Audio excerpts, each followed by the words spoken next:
কোনো ডিভোর্সড কাউকে বিয়ে করা কি যার সাথে বিয়ে হচ্ছে তার দোষ হয়ে যাচ্ছে? না, সেটা অবশ্যই আমি সেটা তো বলছি না। সেখানে মানে আমি এটা আসলে ক্লিয়ার না যে উনার কাছে কেন এটা মনে হয় যে আমি মানে এজন্যই বললাম যে শাকিব খান তো একজন ম্যাচিউর মানুষ।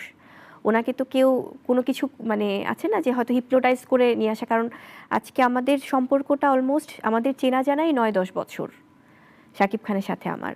সো সেখানে এখন পর্যন্ত আমাদেরকে যখন একই ফ্রেমে দেখা যাচ্ছে, এটা তো কেউ কাউকে হিপনোটাইজ করে করতে পারে না।